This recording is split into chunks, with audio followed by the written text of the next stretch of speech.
गरीबों की सरकार होती है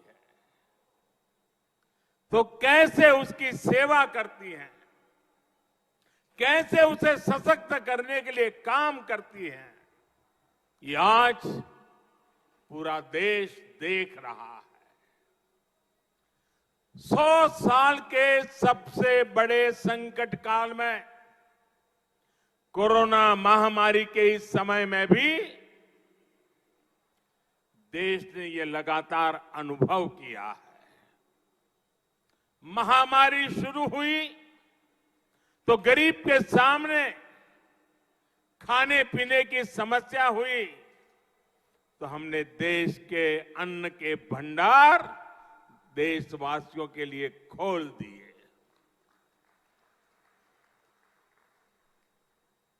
हमारी माताओं बहनों को सम्मान से जीने के लिए जनधन बैंक खाते में सीधे पैसे जमा किए, किसानों और मजदूरों के बैंक खाते में पैसे जमा किए, हमने मुफ्त गैस सिलेंडरों की भी व्यवस्था की ताकि गरीब के घर की रसोई चलती रहे, उसका घर का चूल्हा कभी बुझ न पाए।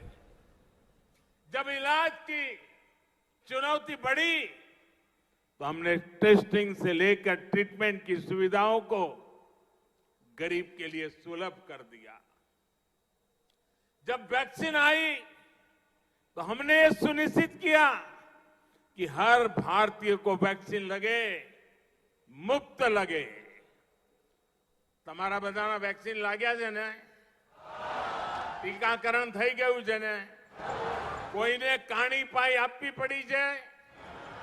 1 રૂપિયો ખર્ચવો પડ્યો છે? भाइयों बहनों, एक तरफ कोरोना का ये विकट समय, वैश्विक महामारी, और आजकल तो आप देख रहे हैं युद्ध भी चल रहा है। टीवी पर आधा समय युद्ध की खबरें हर किसी को चिंतित करती है। इन परिस्थितियों में भी हमने निरंतर प्रयास किया कि हमारे गरीब भाई बहन को, हमारे मिडिल क्लास को, मध्यम वर्ग के भाई बहनों को मुश्किल का सामना करना न पड़े। अब हमारी सरकार सुविधाओं को 100% नागरिकों तक पहुंचाने के लिए अभियान चला रही है। जो जिस बात का हकदार है उसे उसका हक मिलना चाहिए। जब हर नागरिक तक सुविधाएं पहुंचने का लक्ष्य होता है तो भेदभाव भी खत्म होता है, भ्रष्टाचार की गुंजाइश भी नहीं रहती, न भाई भतीजावाद रहता है, न जात पात का भेद रहता है।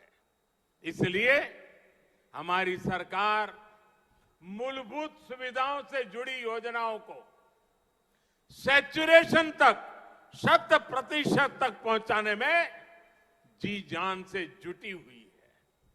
राज्य सरकारों को भी हम लगातार इस काम के लिए प्रेरित कर रहे हैं, सहायता कर रहे हैं। हमारा ये प्रयास देश के गरीब को, देश के मध्यम वर्ग को सशक्त करेगा, उनका जीवन और आसान बनाएगा।